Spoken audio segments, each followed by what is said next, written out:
Whenever a story is adapted from one medium to another, fans love to debate how faithfully its key elements have been translated. In the case of Villeneuve's Dune, many consider it the most streamlined and minimalist interpretation of the novel to date. That being said, it's pretty much undeniable that both films were absolutely stunning cinematic spectacles, and I would contend that Frank Herbert's central theme regarding Paul Atreides was effectively communicated. However, many fans were left frustrated by just how much Villeneuve cut from the source material, and are wondering whether this approach will continue into his adaptation of Dune Messiah. A 2024 article from Inverse featured an interview with Villeneuve where he said that he's focused on achieving the same goals Frank Herbert was shooting for in writing his Dune novels. It said, quote, "In adapting the rest of the 1965 Dune into Dune Part 2, Villeneuve wanted to make Frank Herbert's motivations and message clear that Paul is not the hero, and that meant Chani had to change. Quote, "When I did the adaptation, I tried to be faithful to Frank Herbert," Villeneuve tells Inverse, "and to do that, I changed the nature of Chani's character to create a perspective that I hope Frank Herbert would agree with in order to achieve his goal." And in his newest interview at the Saturn Awards, he insisted that his changes to Chani were, quote, "not that different." So when asked at the Saturns if he'll mess with the chronology and give us a movie set between the events of Dune and Dune Messiah, the answer appears to be no. Villeneuve said that's where we left it. And on the subject of the ending of the first book, matching with the ending of Dune Part 2, he said, in a way, it's Dune 3 is quite similar. The next project is in the works, and I was very inspired. He has reiterated several times that even with his changes, he hoped to still remain faithful to the author's major themes. And I'd say for the most part, yes. And that's what I was saying before, that in the journey of Paul Atreides, that was done very well. And that's why I have hope for the Dune Messiah adaptation. The elements that were done well previously, I have more of a cautious optimism about how it's going to be handled in the future. That always seemed to be the priority for Villeneuve, was that central theme of the warnings of charismatic leaders and those who blindly follow and don't ask questions, and the consequences that can come from that. So I think he was successful in conveying that theme. How he decided to do it, though, for other characters to emphasize it, that can be debated on whether or not that was necessary. I don't think it was. I think especially if you're doing Dune Messiah. But regardless, the spirit of that main theme is there. I honestly would have preferred 3 movies. I would have preferred that this would have been the trilogy, because there is so much there. How does The Hobbit get 3 movies and Dune only gets 2?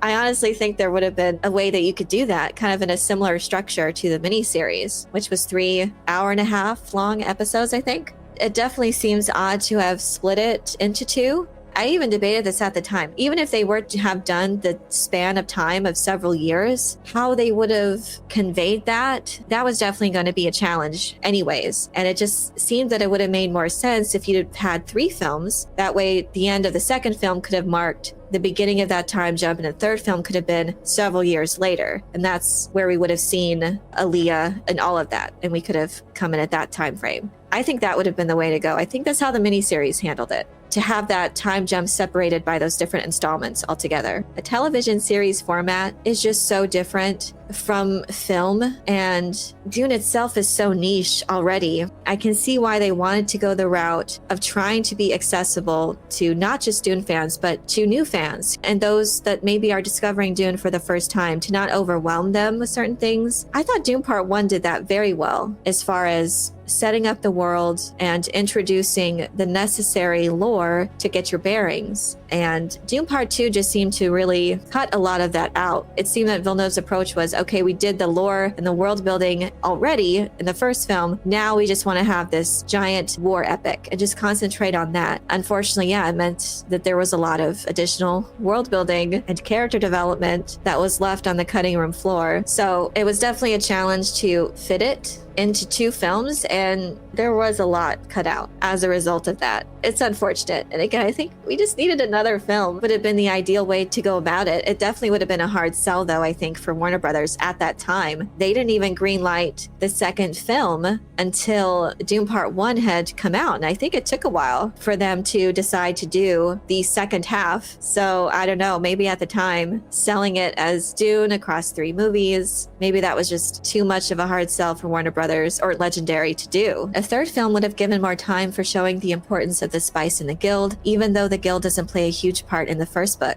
I think that just would have been the best way to go about it. There was just so much that was skipped over as far as the Fremen culture, and the Water of Life ceremony should have been such a huge deal. There should have been a lot of buildup for that. And the sequence should have been so visually arresting and stunning and weird. I think there was a significant portion from that could have easily been at least 20, well, maybe 15 minutes. I definitely can see stuff that I would have cut out to kind of trim the fat and prioritize other scenes instead. You know what I think would help is if Denis would have incorporated the scenes that he deleted. They filmed so many scenes. We saw the banquet scenes. We saw images of Lady Jessica talking with Dr. Yue that we later saw that were cut. And it's so unfortunate Villeneuve's stance on not releasing that footage. There definitely needs to be an extended cut. I think it would help both films. So it's not just stuff that was missing from the final product, it's just that we know that there are so many scenes that were filmed. I think Jason Momoa even said that there was like 4 hours worth of footage that they filmed at least. And he wanted to see the full cut. He was advocating for that before Dune Part 1 had even released. And I can see why. When we saw all of the images that came out later, and some that I didn't even know, was that Stephen McKinley Henderson was at the end of Dune Part 2. He was in the throne room and filmed a scene there. And it sounds like, from what I've heard about his scenes, is that they were faithful to his character and to the books. It's so frustrating, and I really hope that Warner Brothers changes his mind on that, because this is something the fans have been advocating for. And honestly, I think his adaptation would be looked upon more fondly if we see those other things that were cut out.